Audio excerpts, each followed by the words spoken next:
Cancer unexpectedly claims the life of an authorial giant. Heidi Klum is engaging in some risky business. And will there be more Sex in the City? Stick around to find out. All this and more is coming up right now on the Entertainment Buzz.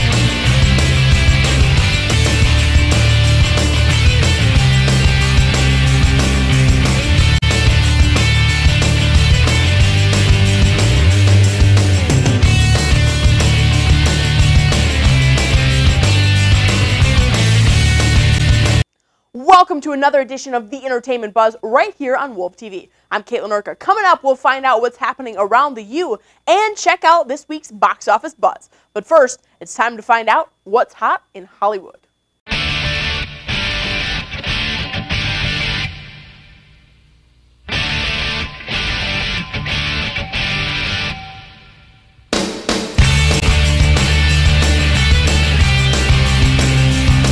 Michael Crichton, author of Jurassic Park and creator of ER, died unexpectedly November 4th after battling cancer at the age of 66. Crichton originally was a student at Harvard Medical School and went on to create best-selling novels, television, and films, often relating to science and social issues. He won an Emmy, Peabody, and a Writers Guild of America's award for ER and has sold over 150 million books worldwide. Other notable works of his include the novel The Andromeda Strain and the film The First Great Train Robbery, starring Sean Connery and Donald Sutherland. What's been hot in Hollywood this week? Well, without a doubt, Heidi Klum in her new bra and underwear. The supermodel and Project Runway host was involved in some risky business. No, she wasn't caught doing anything illegal. Klum reenacted the famous Tom Cruise scene from Risky Business to promote a commercial for Guitar Hero World Tour. Whatever Heidi was promoting, she looked good doing it. We're sure Victoria's Secret was happy that Klum showed off some of their products as well. So be sure to watch the clip and tell us what you think on ebuzz.blogspot.com. I have a feeling that'll get some hits. What do you think, Billy? Oh, I'd hit that. All right. According to Twilight heartthrob Robert Pattinson, some of his character traits are actually based in reality. Pattinson told USA Today that he tends to get carried away when kissing girls, something that his character Edward is known to do in the movie. When asked how else he was similar to his fictional counterpart, he said, quote, "I have an incredible six-pack, I can run really fast, I'm good at climbing trees," end quote. If you want to see Pattinson get carried away, hit the theater on November 21st when the vampire love story makes its film debut. Crazy crooner Amy Winehouse just got another reason to stay out of rehab. Her husband, Blake Silva Fielder, was released from jail earlier this week after serving only 12 months of his 27-month sentence for assault and obstruction of justice. Amy wasn't present at the release of her hubby, though, as she was doing time in a facility of her own, being treated for a persistent chest infection. Rosie O'Donnell stars in a new Lifetime original movie called America. Now, the film is about a teenager caught up in the foster care system. And while the movie itself might not excite you, the finding of its lead just might. Now, O'Donnell made a trip to Detroit to visit foster homes when she came across 17-year-old Philip Johnson. ABC's Ugly Betty is all about the guest stars this season. The show has recently been in the spotlight thanks to the multi-episode guest stint that Lindsay Lohan appeared in. Now, executives have announced that Hairspray star Nikki Blonsky will also join the cast this season. Blonsky will play Terry, a new assistant at Elle magazine. Ashley Olsen's rep denies claims of the star's supposed marriage plans to Beau, Justin Bartha. According to her rep, they aren't engaged to be married, but Ashley is dating Justin and they're very happy. The couple has been spotted hanging on the set of Bartha's movie The Hangover and over dinner at LA's Sunset Tower Hotel's Tower Bar. Maybe marriage is in their future, but just not quite yet. In an interview with Ryan Seacrest on his Kiss FM radio show, Taylor Swift admitted dating Joe Jonas of the Jonas Brothers, talked about their eventual breakup and her coping methods of writing songs. Quote, "It's tough and it's been tough," Swift said on the breakup. But don't worry about Taylor. She says she knows what she wants in a boyfriend now, someone who can share her sense of humor and can be seen in public. Well, I'm sure there are some girls out there who wouldn't mind an undercover relationship with a Jonas brother. In any case, keep an eye out for some great new breakup songs from Taylor Swift. 'Tis the season. Holidays mean shopping, and shopping means major marketing campaigns. Macy's has launched Believe, which will include advertisements featuring Jessica Simpson, Martha Stewart, Carlos Santana, Donald Trump, Tommy Hilfiger, and Kenneth Cole. The stores will also have Santa mailboxes set up, where for every letter children drop off, $1 will be donated to the Make-A-Wish Foundation. And speaking of Macy's, the lineup has been released for their annual Thanksgiving Day Parade. Miley Cyrus and David Archuleta will be highlighted, and other performers will include Trace Adkins, the Cheetah Girls, James Taylor, and Darius Rucker. The New York City Parade will be hosted by Today Show veterans Meredith Vieira, Al Roker, and Matt Lauer. 52-year-old Sex and the City star Kim Cattrall made fans happy recently when she announced that there will be a sequel to the immensely popular Sex and the City movie. A spokesperson for New Line Cinema said that negotiations are currently taking place. 2.5 Men will soon be a family affair again. Martin Sheen joined son Charlie on the hit CBS sitcom a few seasons ago. Now Charlie's brother Emilio Estevez will make an appearance on the show. Estevez will play a drinking buddy during his guest stint. The entertainment buzz has to take a quick break. Don't you dare touch that dial, though. Coming up next, we'll find out what's happening this week around the U. Check out the new Douglas J Advanced Academy, located inside the Douglas J Exchange in downtown Ann Arbor. The Advanced Academy is a progressive training salon for newly licensed professionals. Reinvent yourself. Professional, glamorous, or edgy, anything is possible. At the Douglas J Advanced Academy, experiment with the latest fashion-forward cut, style, and color trends, all at stress-free prices. Douglas J, from head to soul. Welcome back to the Entertainment Buzz right here on WOLV-TV. Coming up in a little bit, we'll check out this week's box office buzz, but first, it's time to turn things over and find out what's happening around the U.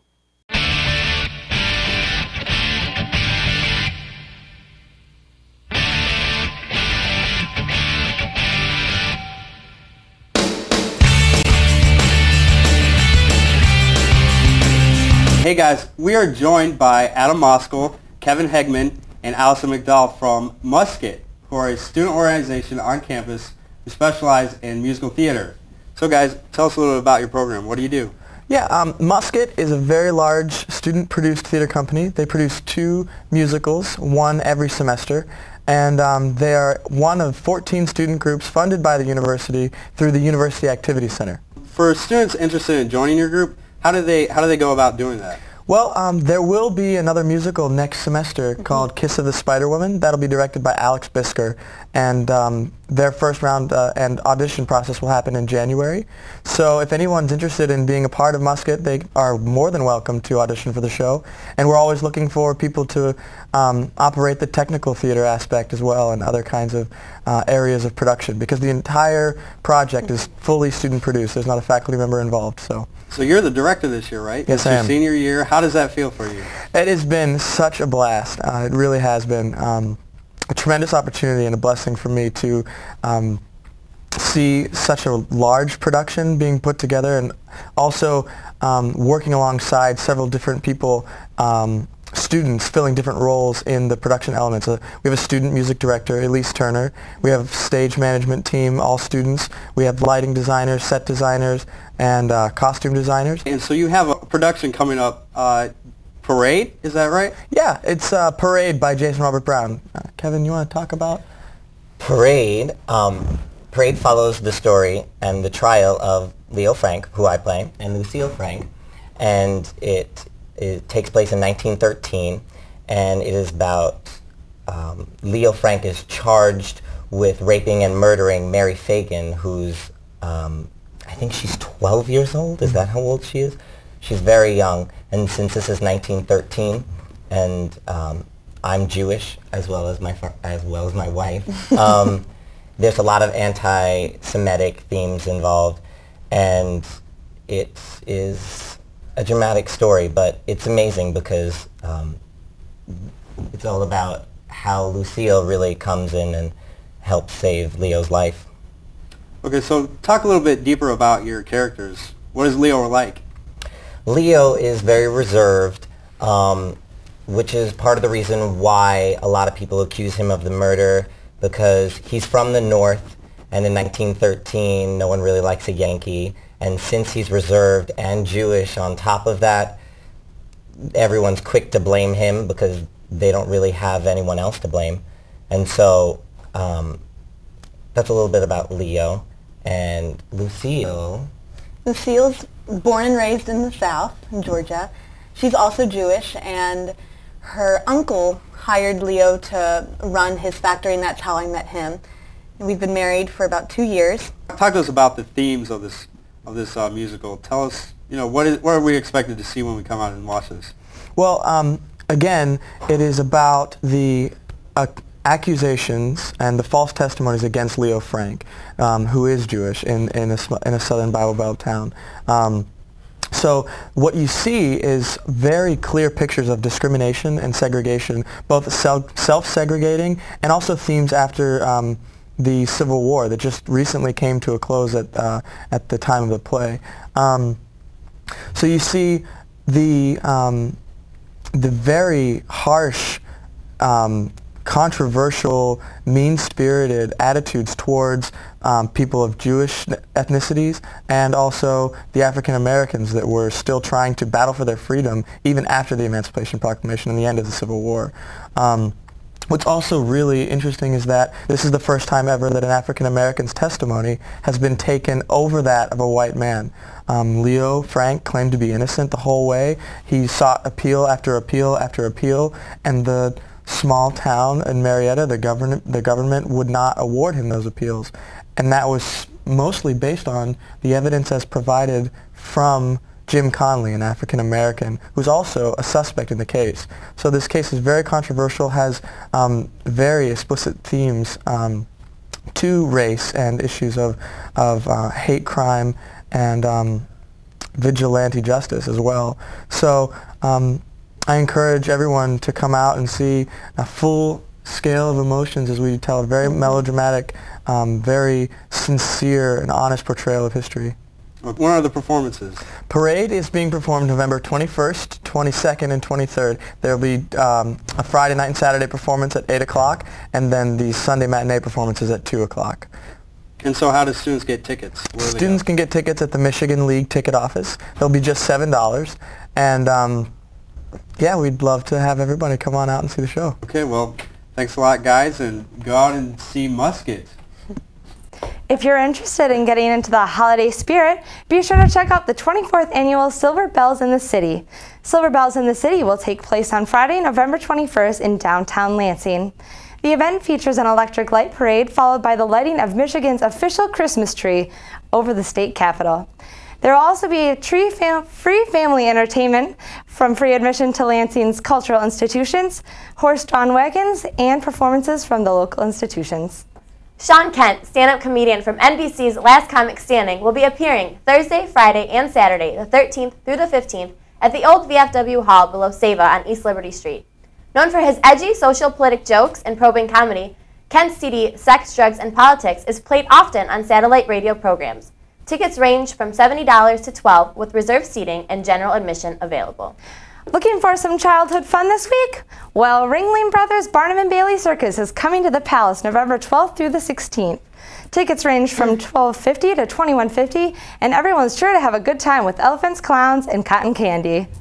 The University of Michigan's Men's Glee Club will be having their 149th annual fall concert at the Hill Auditorium on Saturday, November 15th at 8 p.m.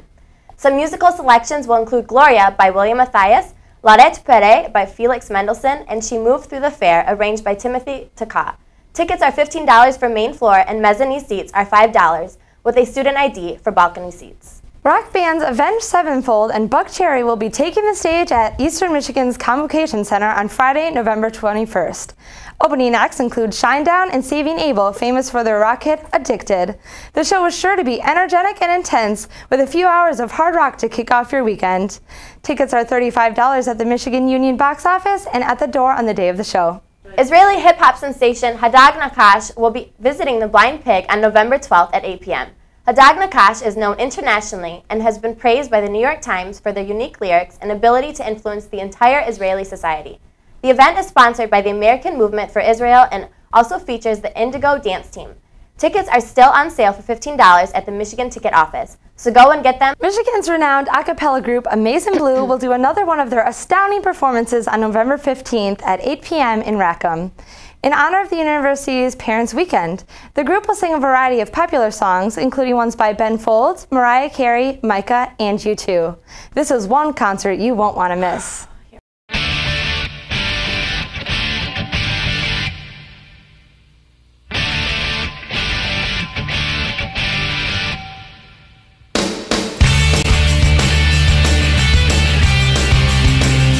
Thanks, ladies. Welcome to another edition of Table Talk right here on WOLV-TV. Kaitlin, Urka. Today I am joined by first-time Table Talk guest Rachel Spar. Rachel, thanks for coming.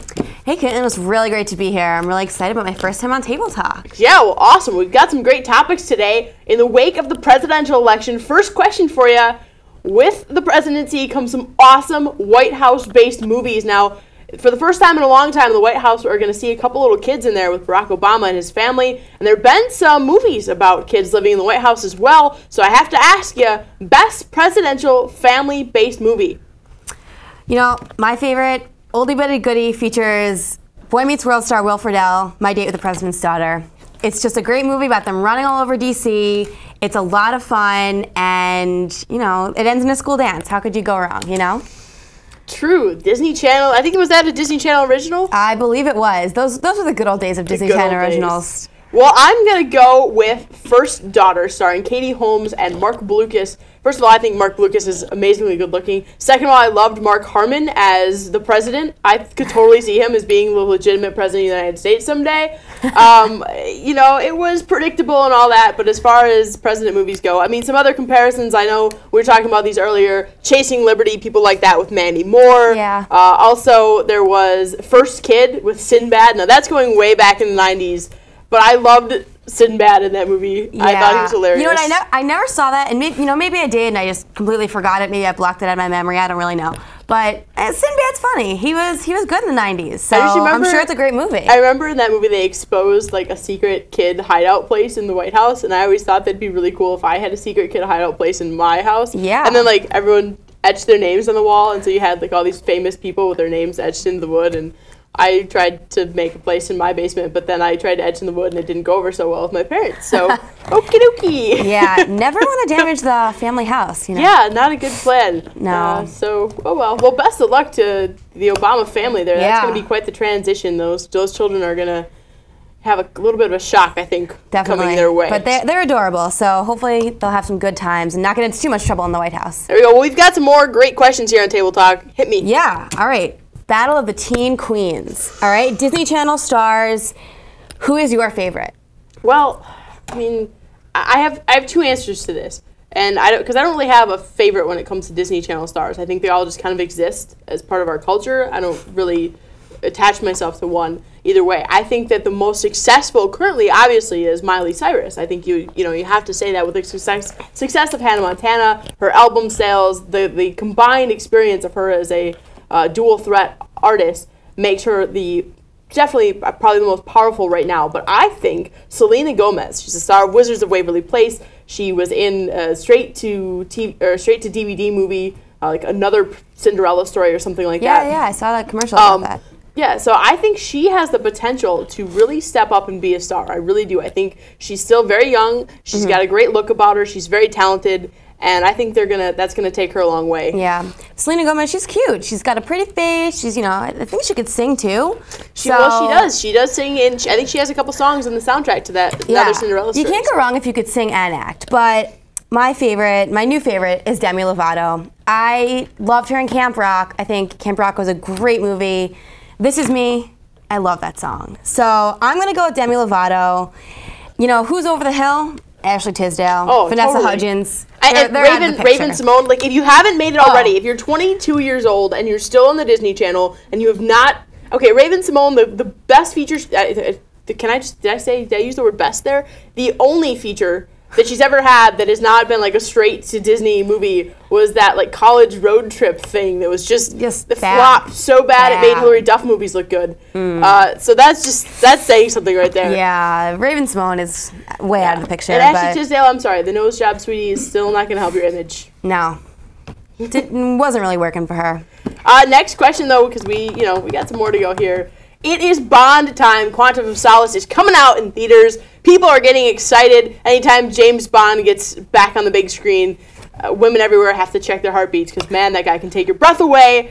But question, who is the best Bond? Because much like Batman, the role has changed decade by decade. A new man has filled the shoes of 007. Who is your favorite? I'm going to have to go with the original, Sean Connery. He was a hunk in his day. And you know what? He's still a good-looking older man. So Sean Connery, best Bond for sure. The original, always the best. I like Sean Connery. I wasn't a huge fan of Timothy Dalton. Roger Moore, okay. I'm torn between Pierce Brosnan and Daniel Craig. I never thought I'd like Daniel Craig when he was first cast for the role. I'm like, I'm not gonna. After Pierce, I was like, I'm not gonna like this Daniel Craig character.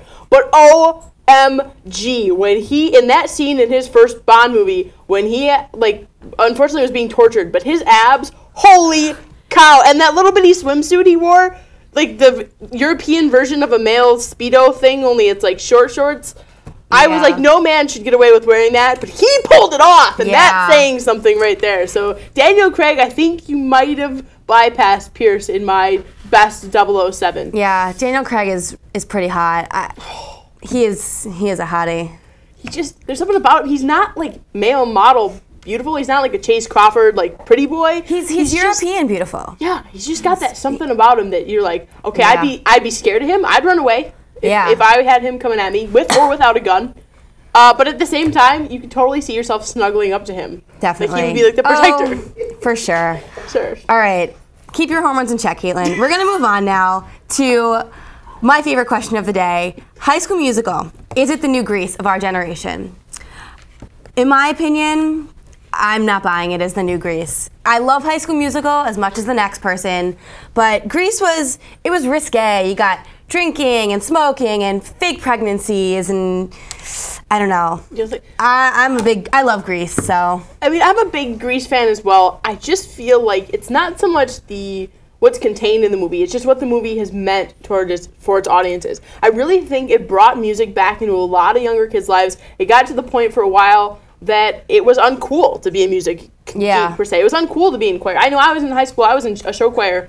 We traveled all over the country singing and dancing group, and we did performances at Disney World and in Missouri and whatnot, and I took a lot of flack from my friends for that. You know, you're in a show choir, that's kind of retarded. And now kids are lining up to do this, and it's because Zac Efron does it. It's because Vanessa Hudgens does it. It's because they do it well, and they make it look fun and cool. And I think that's the Grease effect. That's true. I'd have to agree with you on that point. I think it is kind of sweeping the generation. It has this effect like Grease did have, back when it came out, but.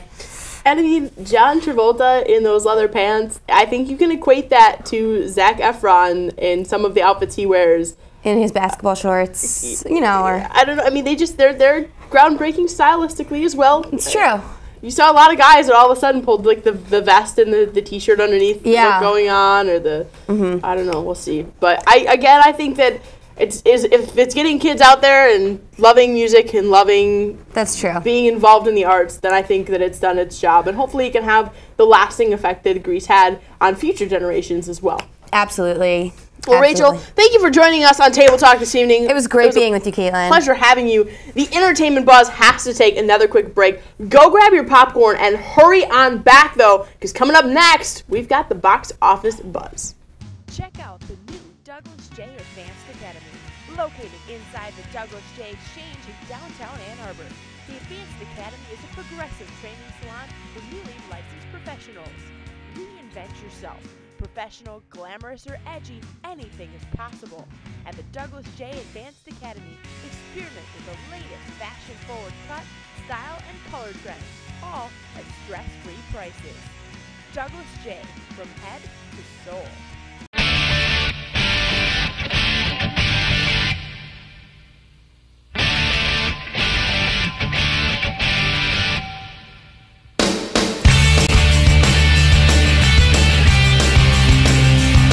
Hard jail time or 150 service hours with the mentorship program?